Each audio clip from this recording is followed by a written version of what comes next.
Our next presenter is the Director of Youth and Young Adult Ministry for the Diocese of Duluth and chaplain for the Newman Center at the University of Minnesota, Duluth. He's well known for his Bible Timeline podcast and has over 1 million views per episode. It's really great to have Father Michael Schmitz next in our program. Hi, I want to thank you for letting me be here with you all at the North Carolina Eucharistic Summit Congress. This event, I was there in person at one point years and years ago, and it is good to be kind of back. I wish I was actually there in your presence right now, but here we are. So first, I want to thank you. Not just thank you for allowing me to be here. I'm super grateful for that, but also grateful for your attention and grateful for your willingness to even give me a few minutes to be able to present on a topic that maybe is something you have heard of and you give a lot of attention to. Maybe it's something you haven't heard of much and you don't know much about this. But the idea is there's a proposition right now that one of the markers of the culture in which we live right now is that we have become a cancel culture. So what is cancel culture? It can be defined in a number of different ways, but the idea is this, that at some point there is a person. Now the person doesn't have to be a public figure. They could simply be a random employee of this particular company, or they could be a teacher or a student, whoever they are. It doesn't have to be public. That's important. They don't have to be famous. That's important. But if they say something that others deem offensive, others deem wrong, or kind of what you might call wrong think or wrong speak, they don't have to do anything wrong. So again, here's the important thing. Oh, sorry, I'll finish. That they can be canceled. That they can basically, a group of people in the culture can just say basically, you are essentially shut down. You no longer either have a voice, you no longer have your job, you no longer have the role in which you have had before, or there's what you might call even like a public shaming, public shunning. So, interesting thing to note. The thing the person has done isn't against the law. Whatever they've done, that's not against the law. Because if it was against the law, there's a whole other system that takes care of that. It's called the legal system, in which their case, if they're charged with a crime, right, and then they are brought before a judge or before a jury, and the evidence is brought forth, and there is a verdict, and then there is a sentencing if the verdict is guilty, right, or there's exoneration. So either way, it's a controlled situation where you've violated the law and now you've gone through the steps of either being exonerated or being convicted. The difference when it comes to cancel culture is the person hasn't done anything illegal. Now, if they've done something illegal, then there's the courts. Now, sometimes, clarification, there are some people, maybe in the public life, public figures, who have used their power, their authority, whatever they've used, in order to go about doing illegal things. And they are in the process of the legal findings, right? At the same time, they're being canceled. An example of that would be someone like Bill Cosby, right? So Bill Cosby, he was accused of sexual misconduct with a number of people over a long period of time. So legal process, taking care of that. But at the same time, you don't have a lot of Bill Cosby specials. They don't really have the Cosby Show anymore because that's been canceled because of these evil and illegal things that he's done. So that's a case where it's not just the group of people, like the mob, essentially taking care of this, but it's legal system and the culture. Now, the reason I mentioned mob is because of this.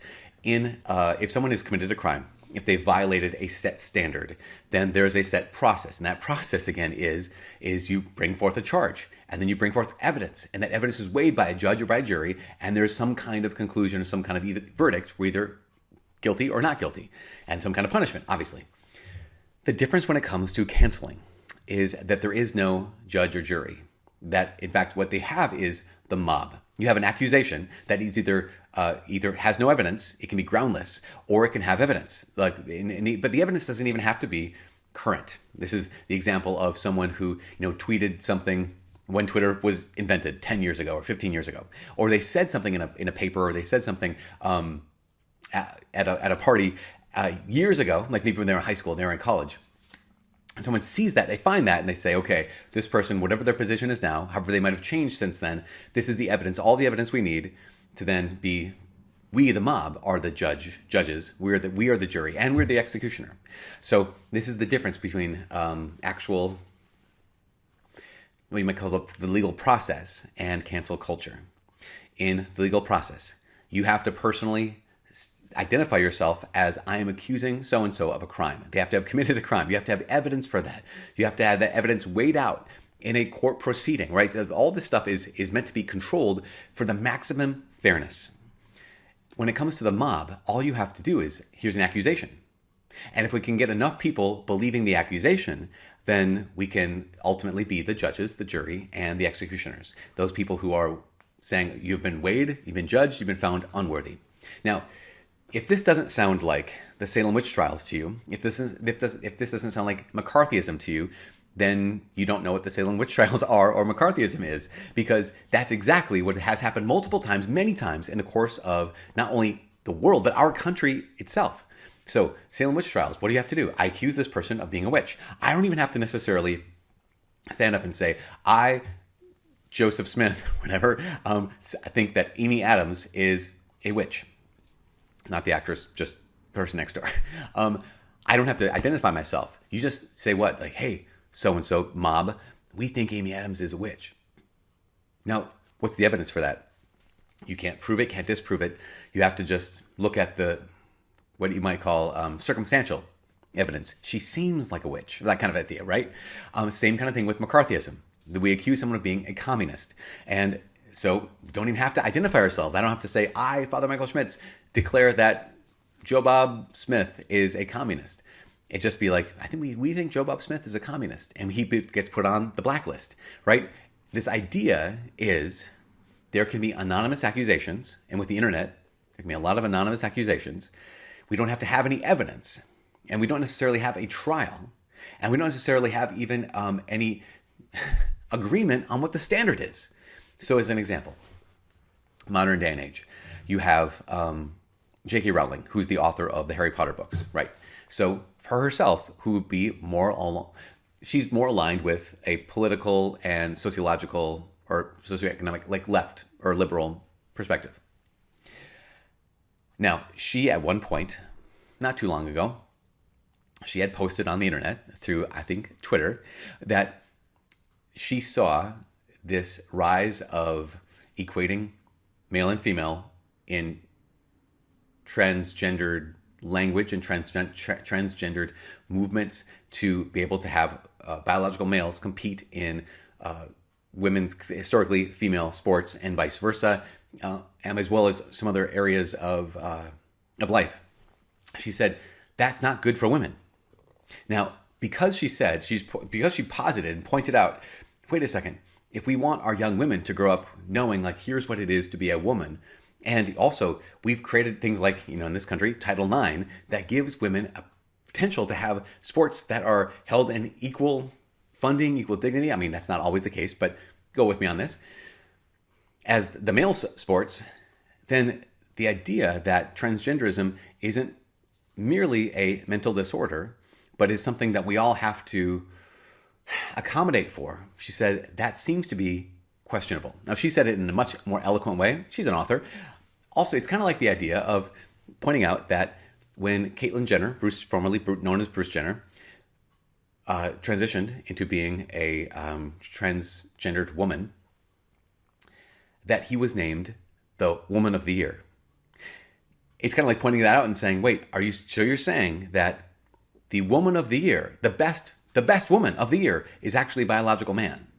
So, and in some ways, again, right, you're taking away the idea that, okay, here's the dignity. She was just pointing it out that to do this, it affects a lot of things more than just kind of acknowledging the dignity and respect that's owed to every human being, including those members of the transgender community or people who identify as transgender.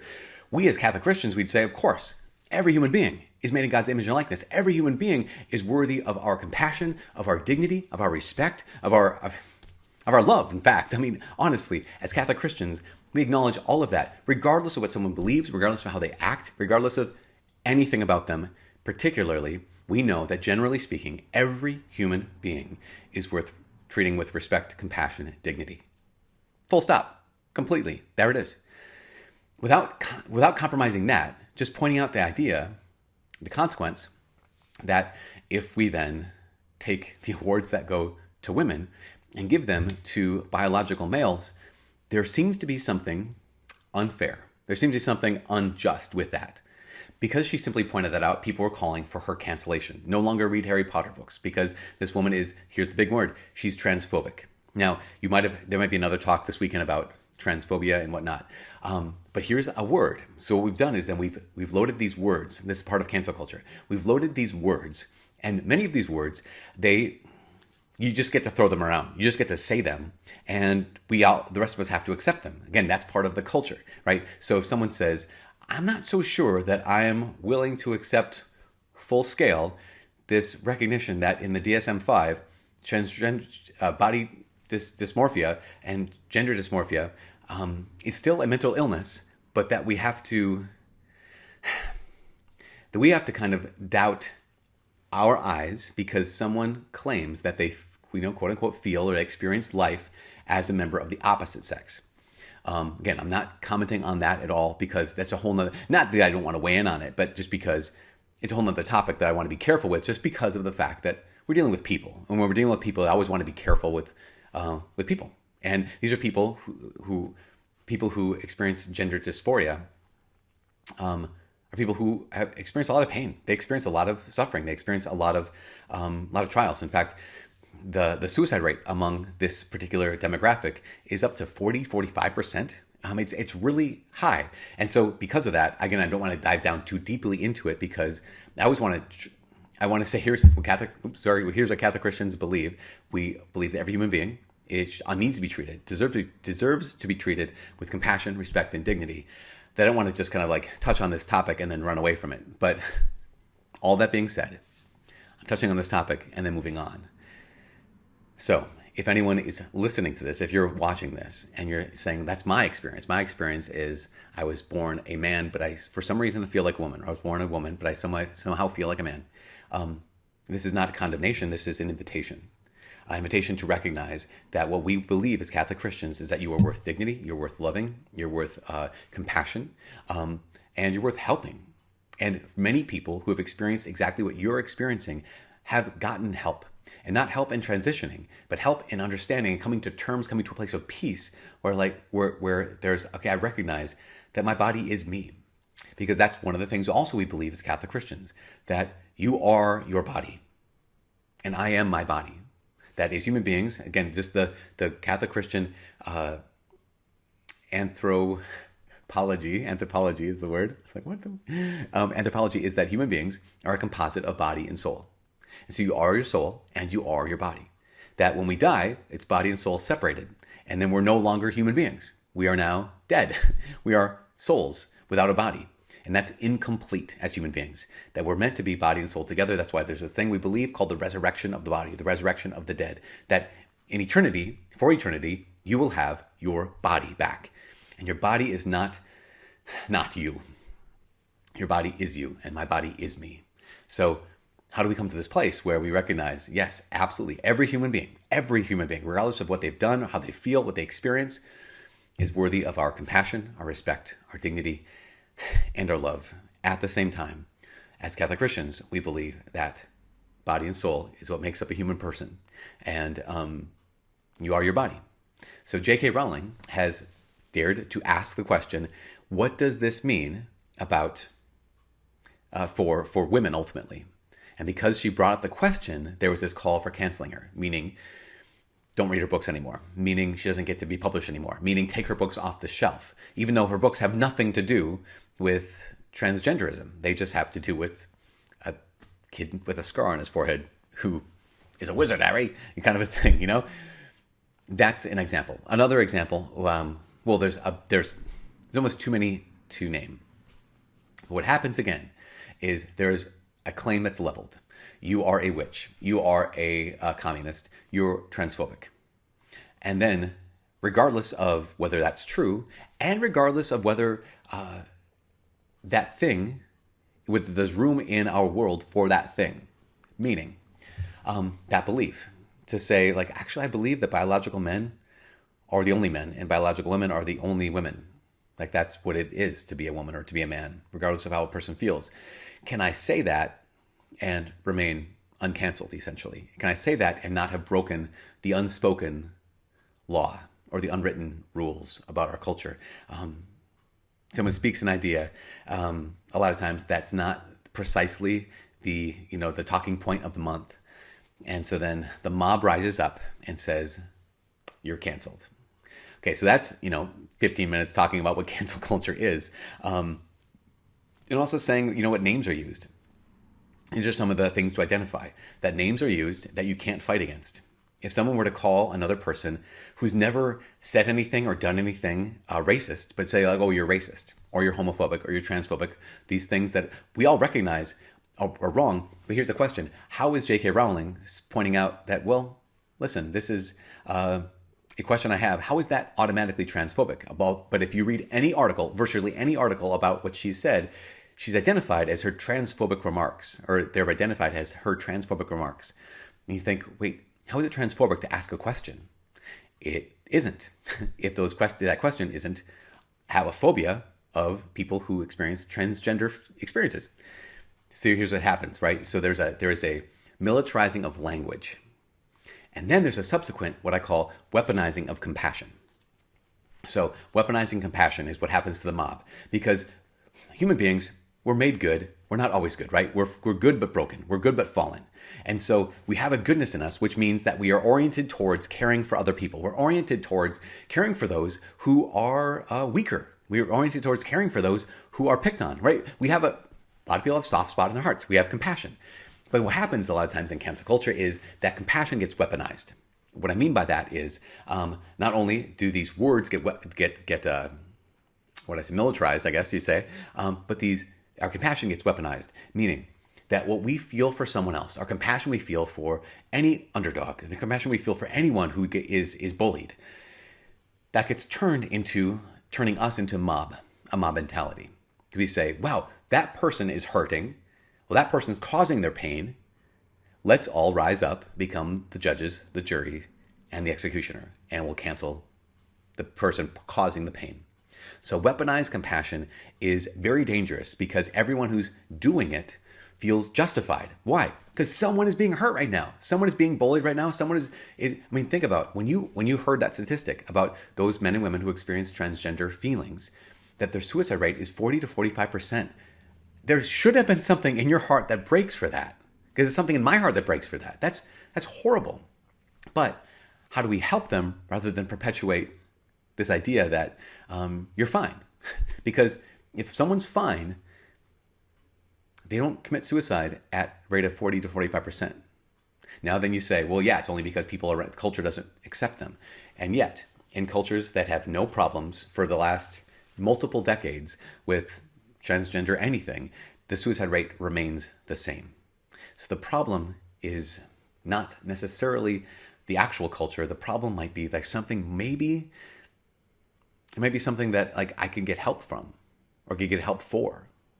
All that being said, when I mentioned that suicide rate, you probably had compassion. Hopefully you and I have compassion. But then it gets weaponized into saying, well, whatever is the source of this person's pain, we need to find it. We need to eradicate it. We need to stop it. And sometimes that is super good, right? When there is actually somebody in pain, to find the person who's causing them pain and stop them, really, really good. But the question we have to ask is, does it cause someone pain to ask the question that we all need to be asking? Ask the questions and actually think out loud and have the debates that we need to have when it comes to a lot of these different topics in our culture. And because a lot of these different topics in our culture are just widely accepted now without any debate. Okay, so all that, this is not meant to be a rant at all. I'm just trying to get the landscape. For example, there has been a lot of talk recently, and you might know this in North Carolina, talk about canceling, or I guess, canceling the founding fathers, or even later on, canceling someone like Abraham Lincoln. Now, there's a number of schools that are named after Abraham Lincoln, but there has been proposed by some people the idea that because Abraham Lincoln expressed concern or hesitation over freeing slaves, that he wasn't as committed as he should have been to eradicating slavery in the United States. Because he expressed some thoughts that, maybe we can hesitate, maybe we don't have to free the slaves because of this. The man who actually made the Emancipation Proclamation and eliminated slavery in our country, he gets canceled because he wasn't as committed to ending slavery as we would like him to be. Even though he did it, even though he declared, I mean, think about this. I have to pause. This is the rant part, and I apologize for this because I don't mean to be a whiner, because we're talking about whining in just a second. People who have done nothing, people who have built nothing, they have accomplished nothing, they've not freed one person. They've not freed one person in their life. We get to sit back and we get to criticize the person who eliminated slavery in our country at the cost of thousands upon thousands upon thousands of lives. So it makes sense that if Abraham Lincoln is going to express some hesitation over freeing slaves, why would he do that? Well, because it would mean declaring war. And if you and I can say, well, of course, there's some things worth declaring war for. Yes, he ultimately did. But at the same time, he had to wrestle with that, because if you're going to be someone who doesn't wrestle with declaring war, then we've got other problems here, right? I mean, honestly, I remember hearing someone say this, and I just thought it was so accurate. It says, we are a generation of people who were born on third base, but we act as if we hit a triple. Right? We're a generation of people born on third base, but we act as if we hit the triple. What do I mean by that? Well, I mean that we take all these things for granted. We're standing on the shoulders of giants, right? We're standing on the shoulders of great men and women who wrestled with a lot of big ideas. I mean, think about, again, go back to slavery. Now, when we say slavery in America, we think of American slavery, right? We think of this slavery in the West, which was a unique kind of slavery based on race, and horrible, absolutely horrible, condemnable, evil, like so evil. And yet, any student of history recognizes that slavery has existed as long as human beings have existed. In fact, there are every culture. We say America is built on slavery. Every culture has had slaves. Every significant culture in the history of humanity has had slaves. That doesn't excuse it, right, at all.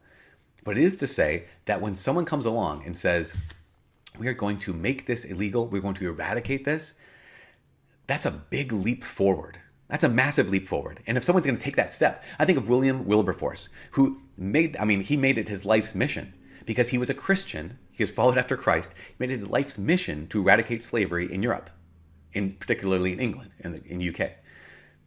That is a big, big mission, because everyone around him was saying, this is just what happens. This is what everyone does. Goes back old. It's older than the Bible. So why would we get rid of this thing that's older than, as old as humanity? Again, this is not an argument for that at all. What this is saying, William Wilberforce, Abraham Lincoln, those people that fought for the release of slaves, this is a revolutionary idea. And now we, 100 plus years later, get to enjoy the fact that they wrestled with this, so we take it for granted. We should be able to take it for granted, right? It should be the most obvious thing in the world, especially for us as Catholic Christians, that we know that all human beings are made in God's image and likeness, regardless of sex, regardless of race, regardless of ethnicity, regardless of anything. Every human being is made in God's image and likeness. Catholics should be the first ones to stand up and say, absolutely, racism and slavery and all those things are evil. In fact, when the New World was discovered by Europe, so people were already here, we know that already. When the New World was discovered, maybe 50 years later, I think it might have been 50 years later, maybe only 40 years later, the Pope at the time, he issued a papal bull, like almost immediately, because he saw there's a lot of Europeans going to the New World where they're taking advantage of the people that they were encountering, and they were enslaving them. And so the Pope at the time said unequivocally, if any Catholic goes to the New World and enslaves those people or treats them as anything less than being made in God's image and likeness, they're condemned, like right away. So this has been the church's position on race. This has been the church's position on slavery, on demeaning people for so long.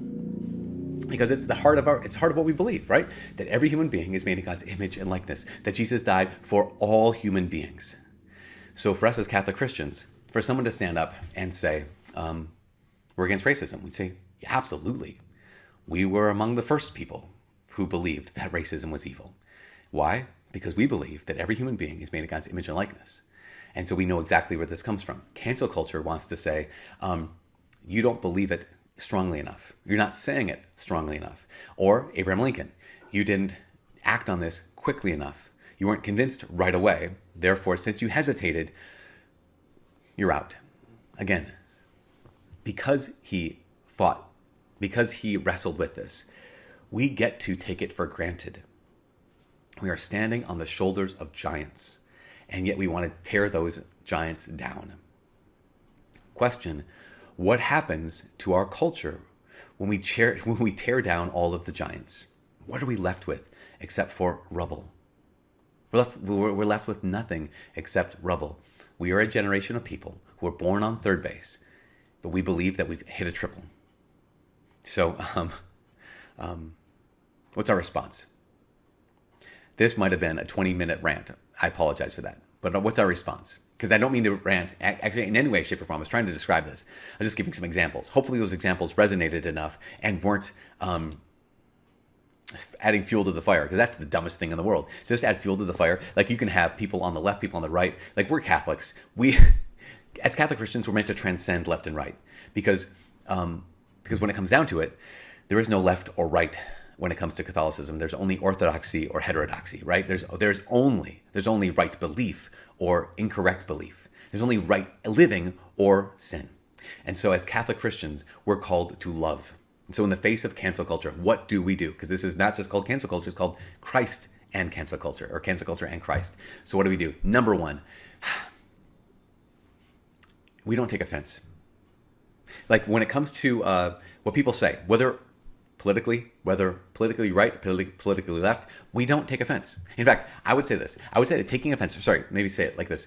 Being offended is always a sign of immaturity.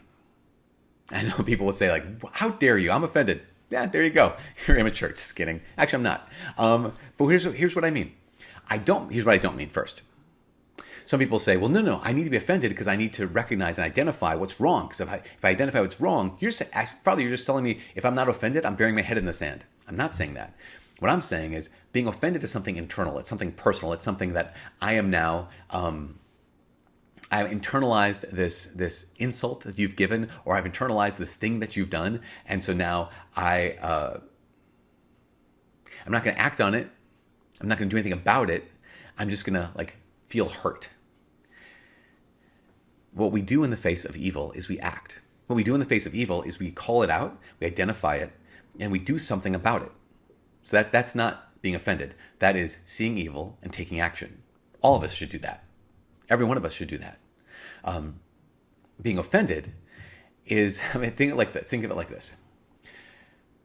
If someone says something directly to you or about you, and they say, you are dumb and you don't know anything about American history. Okay. There's only two options here. Option one, that's not true. Option one is that's not true, that you actually aren't dumb and you know something about American history. Great. So then why does it bug you if someone says that you're dumb and you don't know anything about American history? They're wrong. So why do you get offended by that? It's just not true. Yet what happens is we let it hurt our feelings. And so we take offense. How dare you say something like this? Like, no, it's not true. I can move on with my life because the thing you just said is wrong. That's option one. Option two, they're right. I am dumb. Or in certain contexts, I don't know anything about American history. Okay. They didn't say anything false. If I actually don't know anything about American history and they say, you don't know anything about American history, guess you're right. You just said something true. Why would I allow something true to hurt my feelings? Because I'm immature. That's the only reason why. Because why? Because if I was mature, I would have already come to peace with the fact that, yeah, I don't know much about this. If someone were to tell me, I do know actually a little bit about American history, but if someone were to say, there's a lot about American history, Father Mike, that you don't know. Yeah. There's a lot I do know. There's a lot you don't know. Yep. We have a student here who loves Russian history. I don't know more than anything, but he loves it a lot. And Russian literature and a lot of Russian things. And he'll start talking about something. He says, well, you know that, right? I'm like, no, I have no idea what you're talking about. But go on. I'm not offended. I'm not embarrassed. I'm not nervous about this. Why? Because I know what I know. I know what I don't know. And so if someone says that I don't know something about something I do know about, I'm like, I'm not offended because you're wrong. Or if they say I don't know something about something I don't know about, I'm not offended because they're right. And I'm okay with that. I've come to be at peace with that. If someone were to say, wow, you have a lot of, here's an example. I never noticed this. The thing is, see this freckle? People are like, oh, I never noticed that. I can't stop looking at it. No, you can't stop looking at it, can you? Like, yeah, I mean, why would I be offended by that? Yeah, right in the middle of your face. It's true, isn't it? If someone can't stop looking at it, yeah, that's true. So why would I be offended by that? Only if it was true and I didn't want it to be true. It was true and I didn't want you to say that it's true. It was true and I didn't want you to know that it's true. Again, all those things, signs of immaturity. So number one, in cancel culture, what do we need to do? We need to be unoffendable. We need to become unoffendable. Number two, you have to realize that in this life, we are not owed anything. That in this life, we are not owed anything as Catholic Christians. Because here's the thing, is the culture is not pro-us. Like our culture is not pro-Catholics. And that comes as a shock. I don't know. Sorry to shock you, I guess, today. But it's completely true. Our culture does not embrace Catholicism. You probably already knew that. I mean, this is probably not the news flash of the year. But we aren't owed anything. And we just simply look to Jesus for that. Here is Jesus, who is God himself, God incarnate, who comes to this world.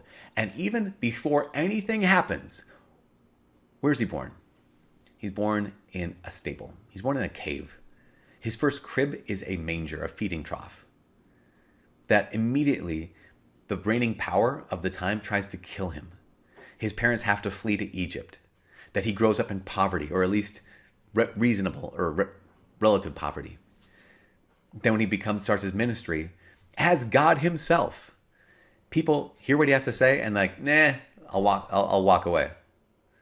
I mean, he could raise the dead and people decide they want to kill him. See, this is the thing, is we are not owed anything. If God himself can become one of us and be rejected and be born into poverty and choose that and live in that and die in that and be killed unjustly, then what the heck? I mean, bro. We are not owed anything. The problem is we've gotten really used to being in what is called Christendom. Christendom is when we're raised or we live in a mostly Christian culture. And for a long time, America was founded as a mostly Christian culture. I mean, there was the thing called the Great Awakening and the Second Great Awakening. See, I do know something about American history. And the Great Awakening was these revivals that the people who were on this land had come to Christ in this massively and powerful way, and then drafted the Constitution, basically. I mean, I've summed it up into one sentence there. But America is a religious country. Yes, there's a separation of church and state, but that was for the protection of the church. And so we recognize that America was a place of, you might call Christendom, where the people who are teaching your kids probably believed more or less what you believed. The principal probably believed more or less what you believe. The entertainment folks, people writing books, more or less, not always, but believed more or less what you believe. Stores are closed on Sunday, not because Kanye sang about it, but because that's what you do. You don't work on Sunday because that's one of the commandments, right? So we had a Christian culture or Christendom. Again, not perfect. That's not what we're saying. But right now we're living in a post-Christendom culture. In fact, we're living in Apostolic Age. There's a phenomenal book that I cannot recommend more highly enough. It's called From Christendom to Apostolic Mission. From Christendom to Apostolic Mission is the name of the book from UMary Press. So University of Mary in Bismarck, North Dakota. Someone out there anonymously has written this book, From Christendom to Apostolic Mission. And one of the things that they point out in the book is the fact that we are no longer living in Christendom. We no longer can expect the people around us to know the story, meaning the story, right? The Christian story. We can no longer expect the people around us will have the same worldview as us. That God exists, that God is good, that God loves you, that you are good, that human beings are, that life is worth living, that here's sexual morality, here's right and wrong. We can no longer expect that. We can no longer believe that. Why? Because we're living in what they call Apostolic Age. What's that? was the age the apostles began their ministry. That when Jesus Christ died and rose from the dead and the apostles were sent out, they weren't, yes, there were some people they were sent to, the Jews, who knew the story up to that point, right? And so they got it, and they could see Jesus is the Messiah. He's the fulfillment of this, because they already had those pieces, the groundwork in place.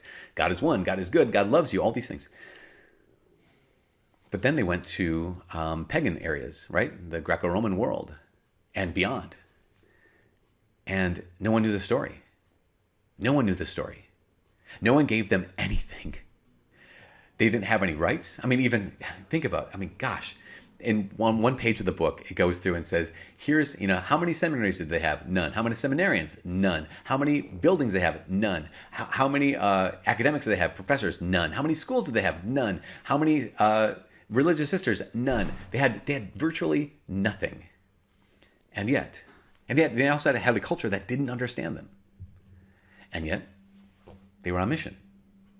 And this book, From Christendom to Apostolic Mission, points out, brothers and sisters, that's where we are.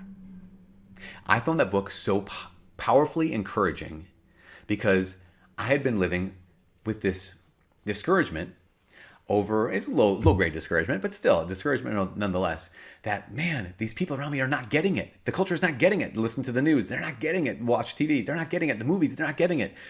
Why? Because they don't have the story. They don't know the story. And I was assuming that they just knew the story. So, when you realize that we're living in apostolic age, then our framework shifts. And we realize, oh yeah, that makes sense. We don't have any special rights. Now, again, in Christendom, the church has a bunch of rights. In Christendom, it makes sense we don't have any property taxes or any kind of those, we become tax exempt. It makes sense in Christendom.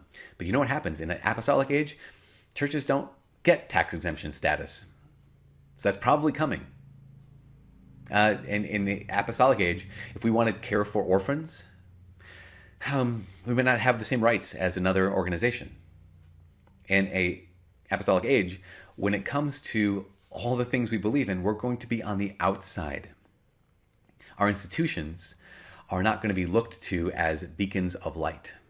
This is just how it is in an apostolic age, because we don't live in Christendom anymore. And so, number one, become unoffendable. Number two, we aren't owed anything. Number three, therefore, no whining. No whining. We can identify evil, and we can point out, here's where things are bad. Absolutely. We can totally do that. That's literally what I've been doing for the last 37 minutes. But no whining. What I mean by that is, Christians don't need life to be fair.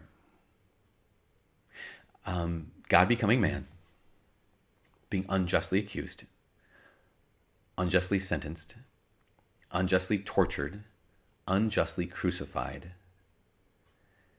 is not fair. Every one of the apostles being tortured, 11 out of 12 being martyred, that's not fair. So we don't have any room for whining, but we have to be as clever as serpents. That's what Jesus said. I'm sending you out into this world. Be as simple as doves, but as clever as serpents. But no, we're playing in this world that's playing with loaded dice. We're playing in a world that's playing with loaded dice. Okay, all right, bring it on. We're still going to play. We're still going to engage. We're not going to hole up and pretend that bury our heads in the sand, like the ostrich kind of a situation.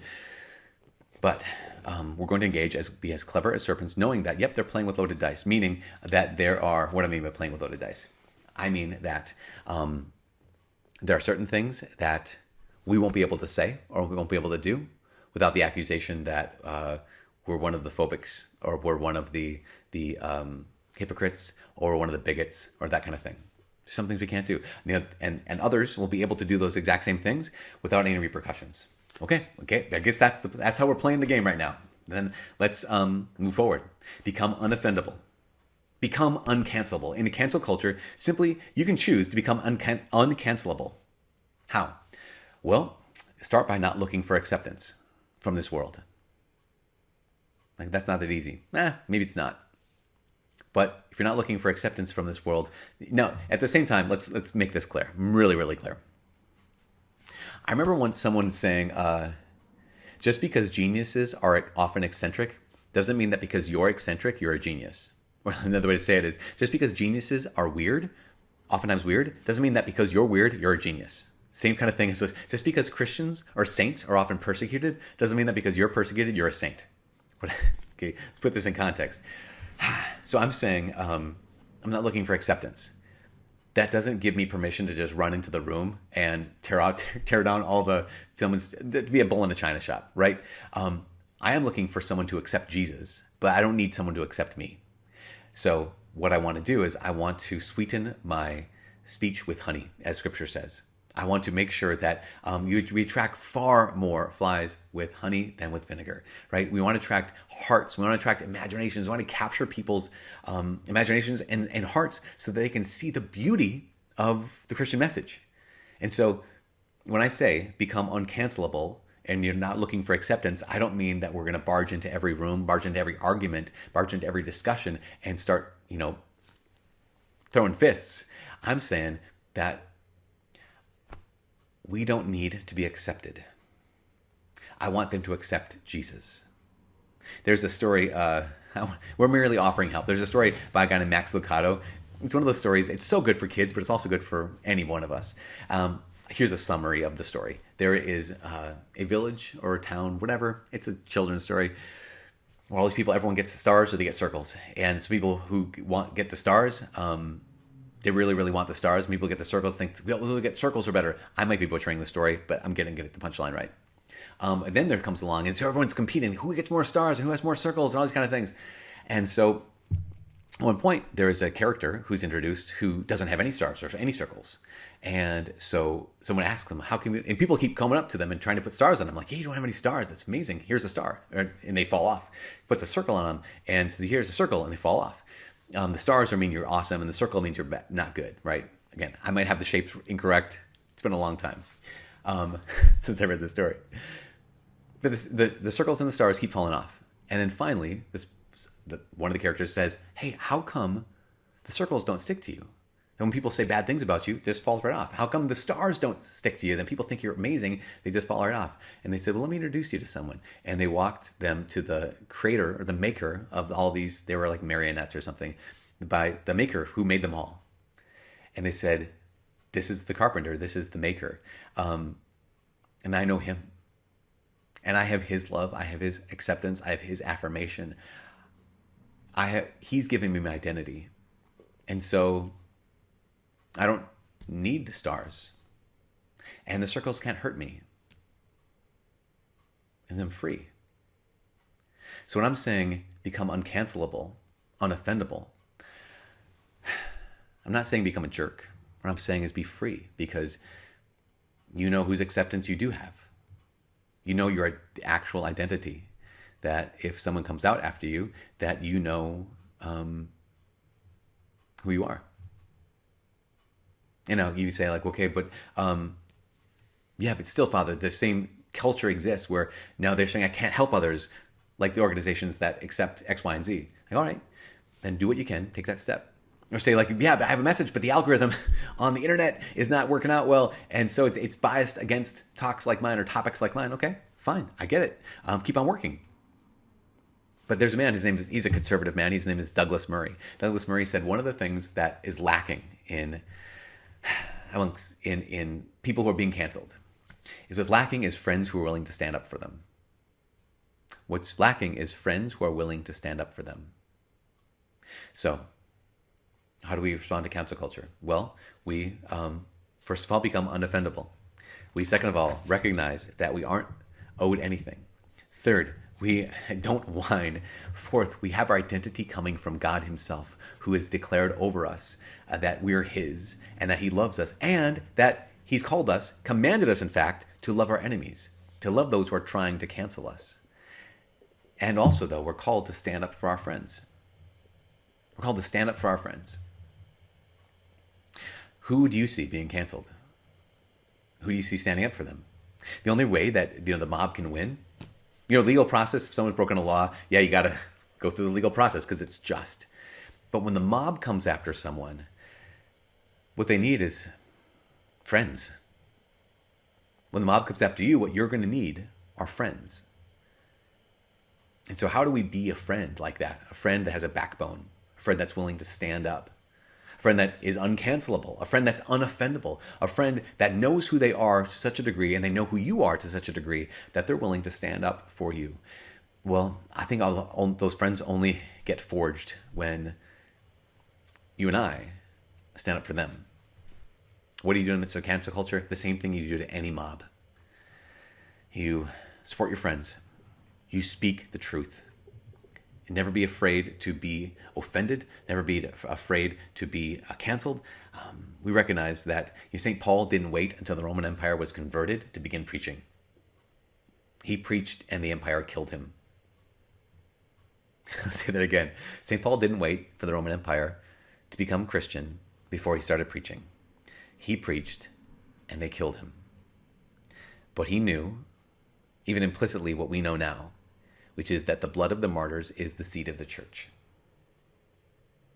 And one of the things we might need to do is say, okay, I'm going to stand up and lay down my life for the truth, for goodness, for people who are being hurt. Remember, this is not weaponized compassion. This is compassion that's on the move to help. This is compassion that's meant to build up, not simply to tear down. Do we need more building and less destroying? Acts 14. In Acts 14, St. Paul says, we encourage the disciples, saying, it is necessary for you to undergo many troubles to enter the kingdom of heaven. It's necessary. So if we find ourselves in trouble, all right, it's necessary. So what are you waiting for?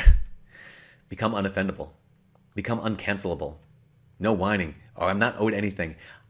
You, and we all belong to Jesus. And those people who are trying to cancel, they're not, if they are our enemies, then we have a command. What we do with enemies, we love them. We speak with them. We dialogue with them. We debate with them to whatever degree they're willing to debate, speak, and argue. But above all, what has Christ commanded us to do? Above all, we pray for them. We love them. And we do good to them. That's what Christ would do in a cancel culture.